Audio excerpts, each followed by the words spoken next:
zaina senior department tenen rong thu le la rong bol ho na hun kan han nei thei hi kalom hle a thu cha soi tu kan thu pui ka in buat sai na le an fak na la sak te ain mil tha hle a enge kal san thei inei lo enge kal san thei lo inei isumin lalpa choi moi la thamuan na apeng che ti lai kha kalo la fu khop maya nakina po soilan kan tum do na ni rong bol ho na hun thatak kan nei theya alom hle pathian thu thiang hlim ilo ngai thlang u Genesis bung som pani chang khata tanga chang thum le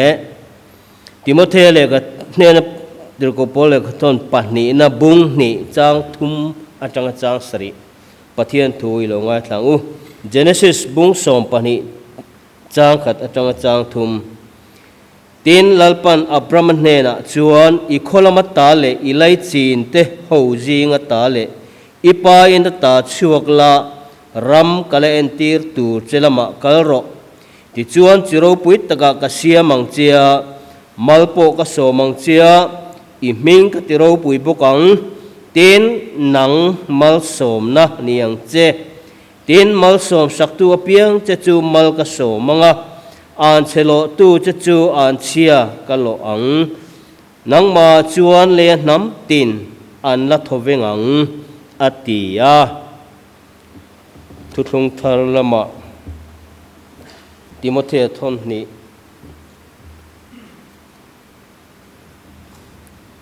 bung ni chang thum matanga chang sari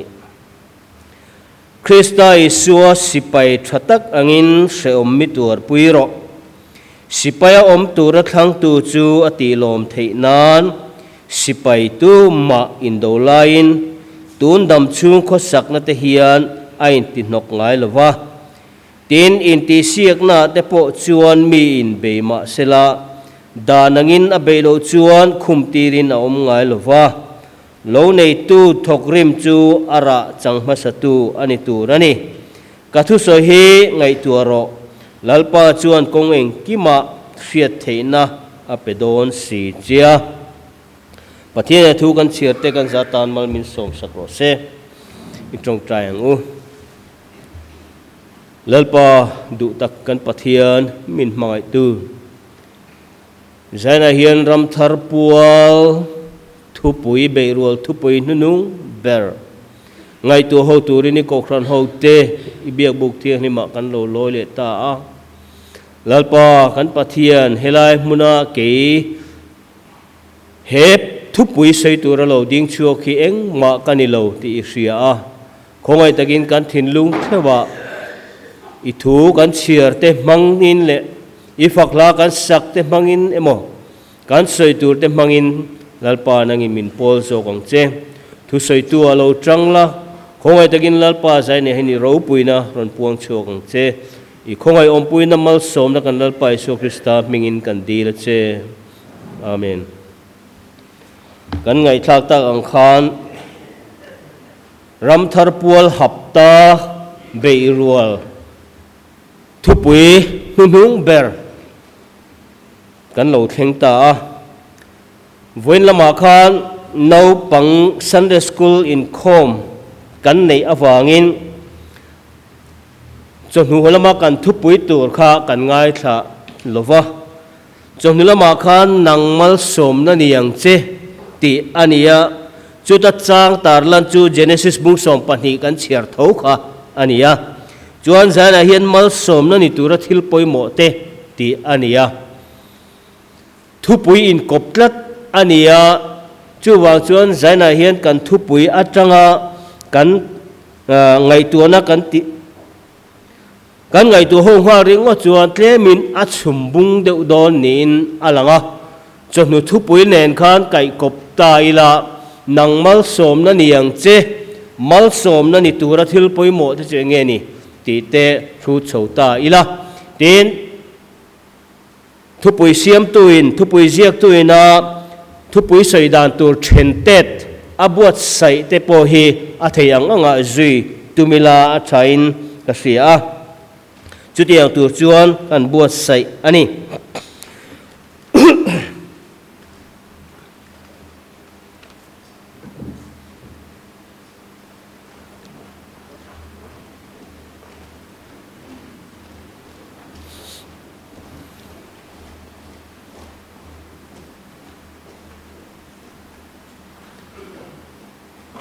ama saberin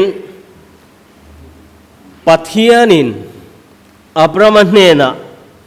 nangmal som na niyang che tia pathian thu kan chira ron lang mal som na kha enge ni ti lo lu chil don ta ila pathianin Abraham nena nangmal som na niyang che atia mal som na tak mai hi Hebrai chunga beraka tia khilfia tu ten an soi thin ania chu chu mizo tong chuan khup ti na mai ania a khup a po chu barak ti atanga local le chong ania chu miom zia chu tong thing thi ti na ani ta ni thing thi ti na nia thing thi ti hian pathian ne na tong trai a ko ka mi te ta na mal som na ni tur chuan pathian ne na tong trai mi pathian tri mi ni angai ti na akok thei ome mi hring te hian mal som na hi kan du hle maya mal som na nia kan ngai chu hlo tlin na te hrisel na te hau sak na te then khada phei chuan fanga te po hi mal som na ni ten tia chu tiang chuan mal som na kan ti hi thil chi sang sang kan soi thei ome amai ro chu heng hlo tlin na kan ti te hau sak na kan han ti te hi mal som na nia kan riu na kan puma kan hriat mek la hian mun then khada chuan kan chiat pui thil ron thlen tu te po kha ani tho mai boka chiat na min thlen tu kan don te kha alo ni thei bok ani ti kha ru alang ha la pathian thu apo kan sia Abraham chu pathianin akowa ti chuan lotanen an kal chua an lo hau sak tak nuwa khan beram te kel te an lo nga nuwa khan lotanen anin ngei tal an ran pu te lota ran pu te le Abraham ran pu te anin ngei talwa chu chuan in then na aron then ta ani mal som na an don hau sak na an chan nia an hriat me khan in then na aron then si chuan chu tiang ang hlo trin na te hau sak na te chu mal som na ani don mi ti kha ngai tu thei ani ta ani chu wang chuan heng te hi mal som na chu ani ber lo ani ti kha ru chuan oma engpo ni se Israel te chuan pathian Jehovah chu mal som na petu mal som na zong nar nia an ngai ta ten mi hring te ransa te ramsa te thing le mau le ram te kha mal som na dong thei tu ani an tia chu wang chuan an ruwa an pom dan ta ka chuan pathian chu mal som na nar mal som na zong nei tu mal som na petu ania tin mi hring te point an na mal som na an dil thina tin dil tur point fuyan ni bokani ti kha lo lang chiang le a kan mi zo pi le pu te thon chan china po Christian na Mizorama lo lu ma point thingbul lungbul bia hun an man mek lai point mal som na nei tu chu van pathian anga an ngai la ni puwana ti te chu an seida na nia khuanu ti chu an seida na nia ram huai an bia in tho chin kan ti tak na in athalama le mal som na an sisel le bu le balan nga na tur tak taka chuan an ru ngai tu na chuan van lam akok dei ani chu wang chuan mal som na kan ti hi hau sak na te hlo tlin na te chu ni meu ma se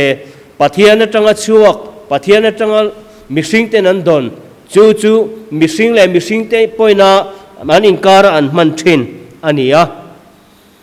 chu tiang chia chuan Israel te po khan an lo ngai ania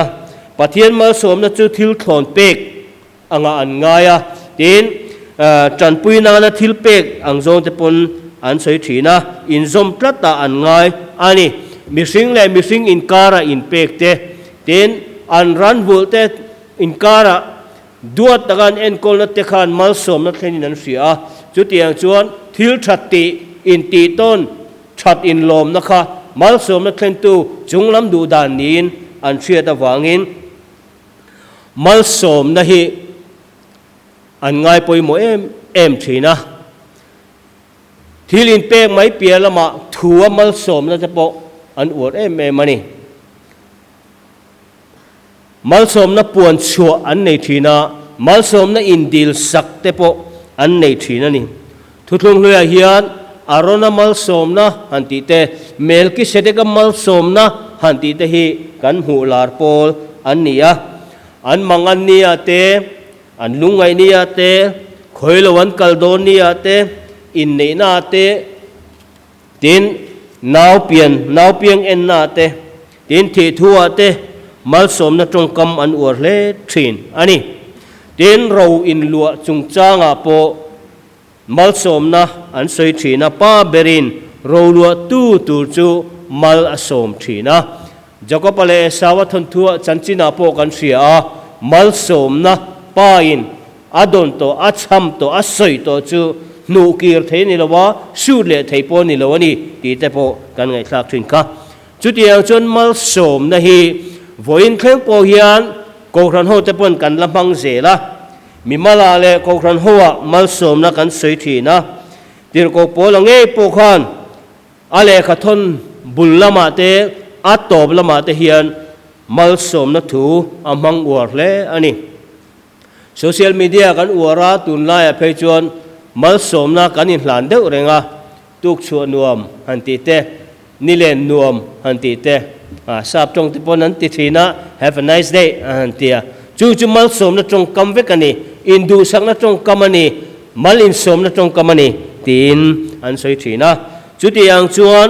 mal som na ti hi pathian atanga missing ten thil tha kan don ania pathian duang ta kan man chuan muingil na te hlotlin na te hausak na te kan lo dong thin adong tu missing in aman thiam lowe ro chuan chiat na kan thin na alo ni bok thina mal som na dong in bike thatak chak tak nein lom hle maila kan man thiam lo kan khal chak fur chuan accident to phana kan mang theini chu kan mal som na don kan man thiam lo dan a khan kong ro kan man da khan kong ro asu hle ni ti kha pakhat na ita sela pani na chuan mal som na ni tur chuan enge ni poimo ta le mal som na ti turin thil poimo enge ti kha omle ta zaina kan thu pui tur kha ania kan thu pui ziak tuina ngai tu ho tu ron chop chu mal som na ni tur chuan a ko tu thu oi le mani in phatakal san ngai kal san ngam ma chu tiani chu abraham chanchina khan kamin min ko muwa pathianin kal chuak turin akowa ikholama ta le ilai chin te hoji nga ta le ipa ina ta chuak la ram kalen ti tu chelama kalro tin pathianin a ko chuak ani chuda jon changlina kan chiar chuan chudi chuan abraham chu lalpan ahne na soyangin akalta a ti kan mu ani zana hian kan thu pui siam tu hian setura min du le ngai tu ho se tia min du chu abraham thu oi na hi ania kal chua thu dona kal chuak tur hian bible in aphun noi om reng re hi min sil lawa thu oi tagin akal mai ani ti kha kan chiar ja chon kan mu ani thu oi na chungchang hi sai tur tam khop maya zaya chon thui ta kan lu chil man lawanga thu thung thar lama te po petera thu oi takap isun lendeng ro atina huna an dena a hlotlin ziate thu oi na trim simi sei tura tam mai ma se jana chong kan lu chil man lo tura ngai la thu oi na ba ga chuan ngai tura min be se chuan kalsan ngai kalsan ngam turin min du ani senior department ten la non sak chi kha apoi mo ta em ani enge kalsan theilawi nei thil pek mangin lalpa rong bola mal som na peng che ti mi kha la thu ka lo thei ngi le deu to chu tiang lam pang chu ni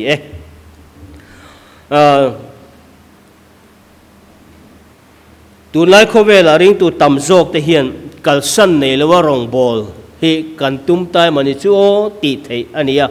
kan ko ran chuam chunga po hian chu tiang chu han ngai tu ta ila kalsan nei lawa rong bol enge mo kan ti do na alo lan chuan chu ka man lo ti khan ni ka man ngang lo ni ti khan ni thina ni hun ser nang man tra ma kal khadu te kan tia chu tiang chuan hun ser nang man lo ti te chu in khom nang man lo ti te alar sol te chu in khom man lo natlang man lo lazir man lo a khan ta kha atam em mai ni bible share man lo tung trai man lo ti kha chu sei lo leng ani ta chu tiang chuan ko khan ho rong bol tu te singa po kalsan nei lawa rong bol tum ini hai ti dot chuan pha dom sia ma se chu tia ang level vela ron kling tlak tu mang chu mu tur hian nom thin ani chu wang chuan ngai tu zui ta se lila man hun chawa pathian rong bol tum kan ni ti na niang em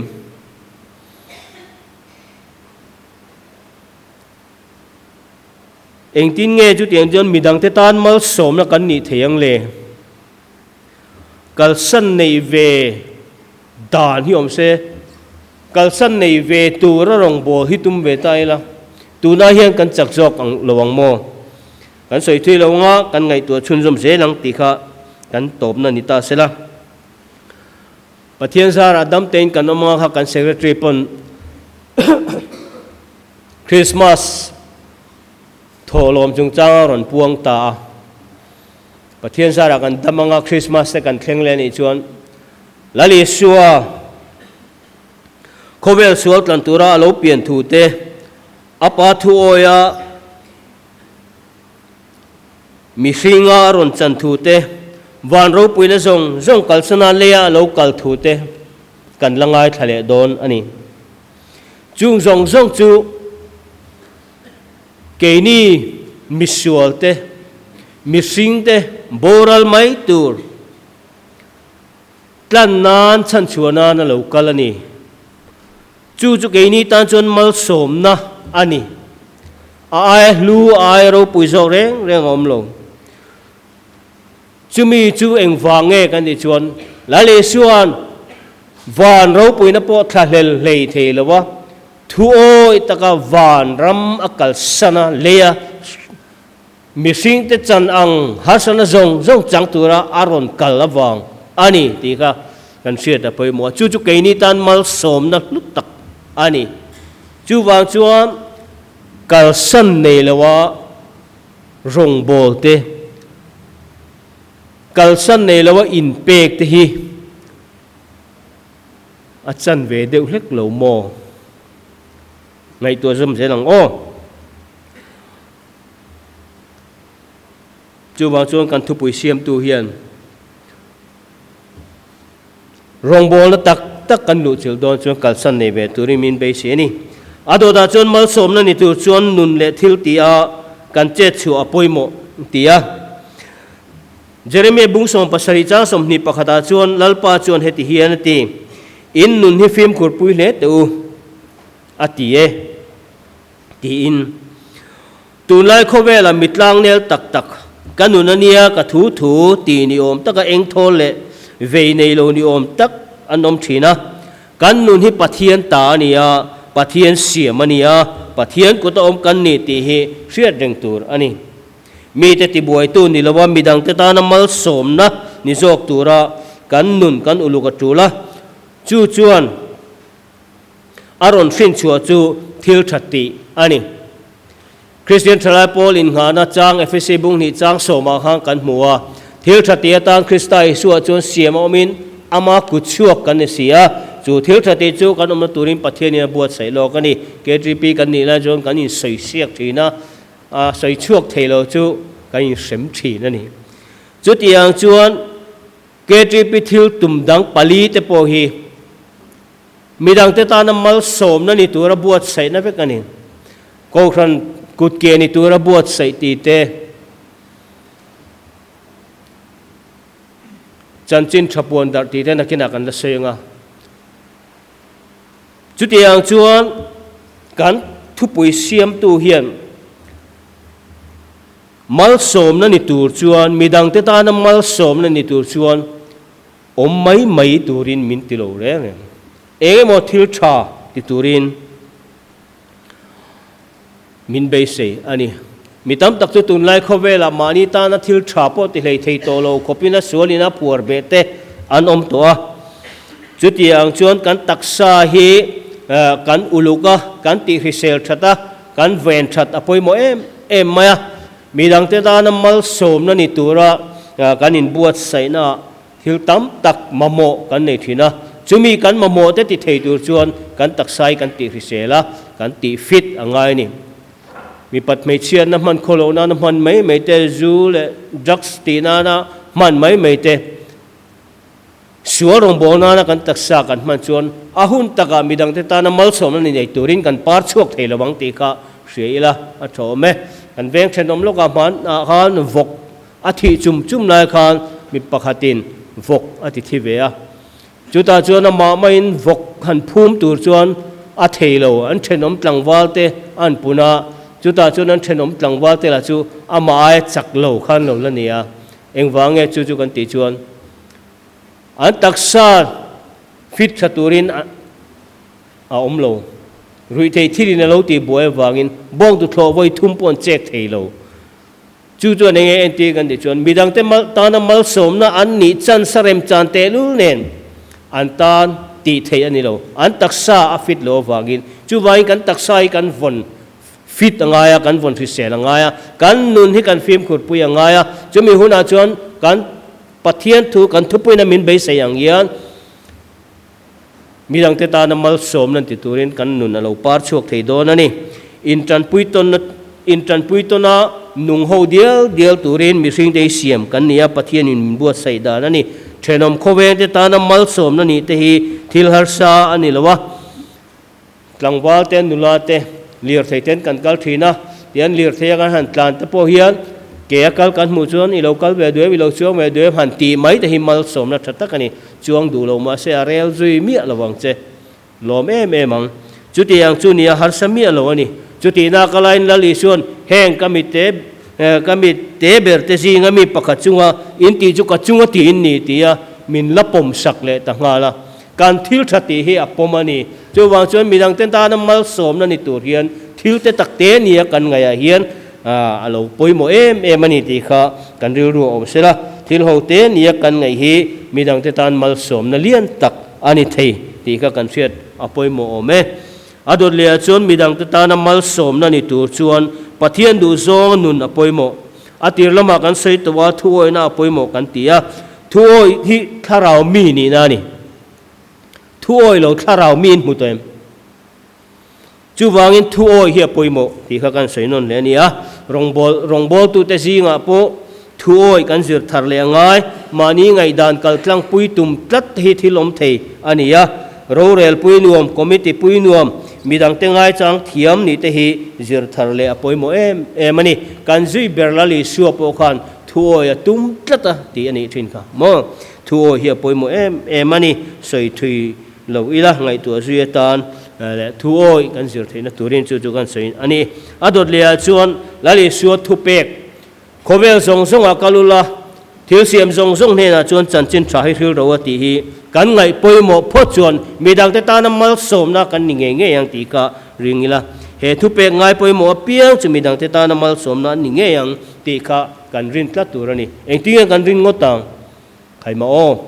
Robert Arthington kan setru pubuanga kan setru sapupa kan setru an chanchin kan sei bang thei lo ani engwangin mo mizo te tan mal som na ni chenge malom Mizoram chanchin tharon thlen tu te an nia Robert Arthington na poisa bangin pubuanga le sapupa local chanchin thamin on sila mizo te tan chon mal som na ani chu wang chuan chu chanchin tha wang chuan ko ran ho lo ding ta voina hian ke ni ho poi kan lo ni ve ta ko ran na pui chu chanchin tha sila ni ti kan sei thina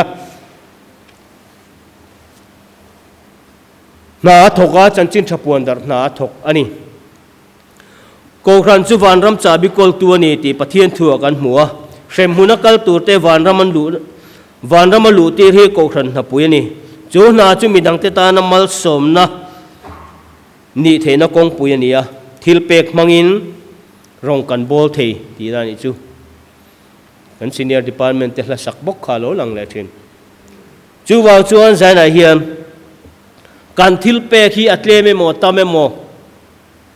lam hi pathian thui na min sei ani lo kan thil pek a man chang kai du chuan ati pung the ni ti kha min zir ti da ni chu wa chu kan pek hi chanchin thapon dar na man chuan midang te ta na mal som na kan ni chu wang chuan zai na hian thil pe ka rong bol turin kan in buat sei sau angai ani ti kha war takin kan sei du ani tin a to bera chuan to meng o Timothy le khaton pani na bung ni chang thuma chang sari kan chiara khan ti ko polan Timothy ne na Krista sipai thatak angin seu mitur puiro ti ani ti ko pol khan seu ma tur mi chu Timothy ne na tur pui tur ni ti mi eng seu nge tur no rong bol na hi anuam lo ni ti kha ru lo lang phosila tun lai kho vela har sat na han to te seu man tur zeu te hi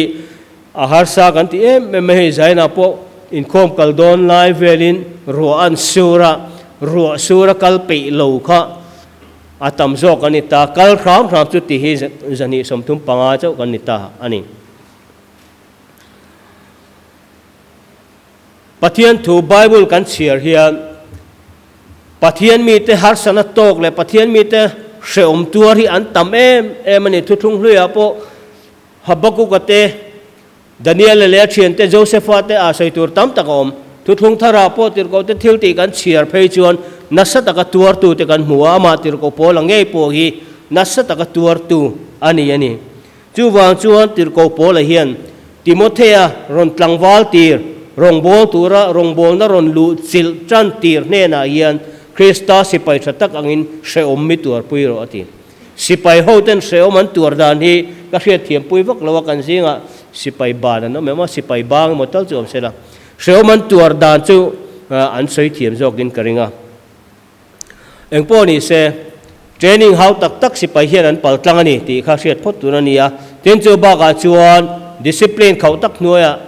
oman ni ti kha hriat boka chuti ang taka rong bol na ron lu chil tu tur Timothy ne na chuan seom tur puya ron lu chil be tur khan Timothy he na du ani nge yang ti kha ring ila hey tu na chuan kan dam tlanga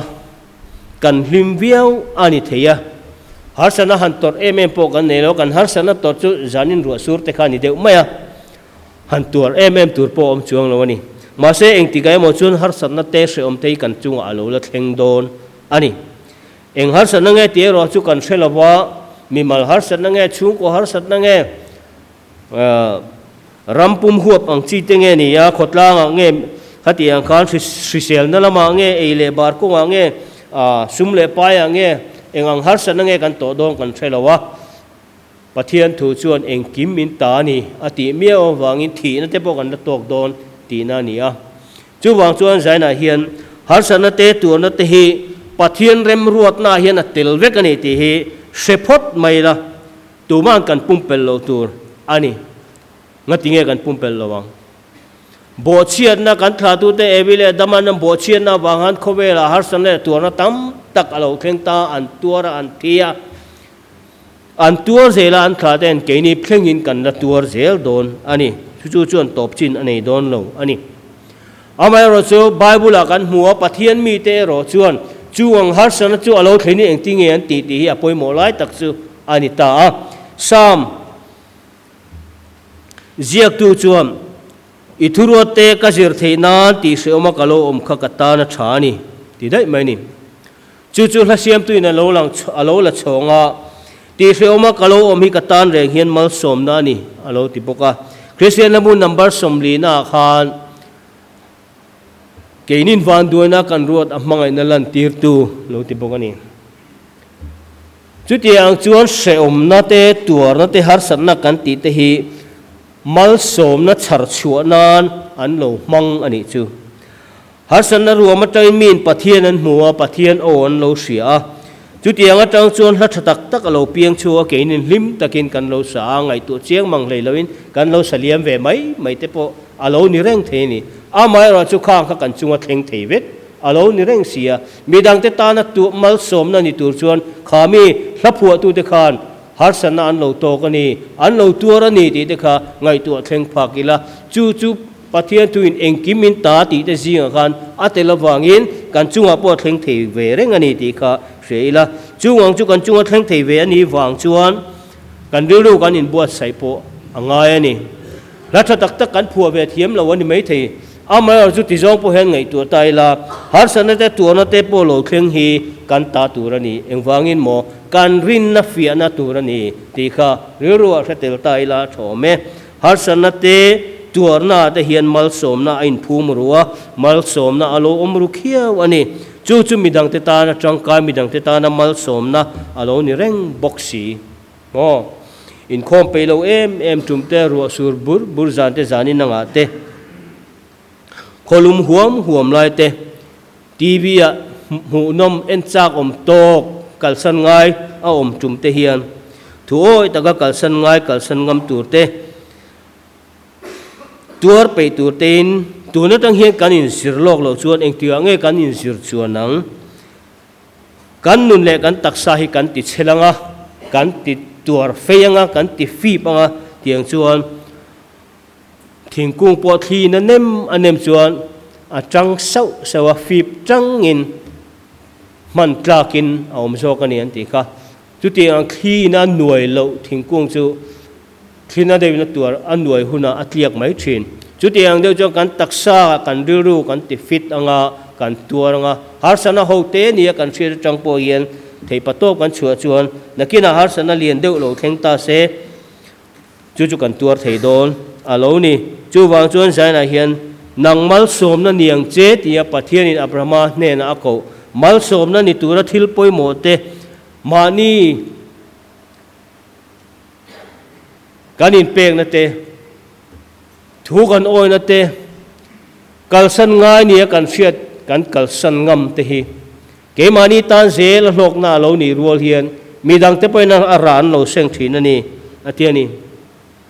ali suwa chuan tu point mizwe du chuan mani se om poi salun ni tin the cross point mizwe ro se ati thuril tu pakha chuan cross pu pe lo chuan na ai rit khove la pu tho atini chu wang chuan sa na hian midang te ta na mal som na ni thei tura kan ta na poi mo ber chu thu o itaka kal san ngai te kal san ngam tura lali suwa zui cross pu lali suwa zui hiani chu ke mani aputu nge in mal som na kan don na tura ni a kan sia lo la ni midang te tan mal som na lo ni reng si iron in khom ve mai te khan kan ki machine in khom lo khan kan kim lo de rani engma sei lo mala iron thut ve ringot kan kim mani chu wang chuan in khom te kan ngai poi mo a thil pe te kan ngai poi mo a kan ti tur kan ti ve khan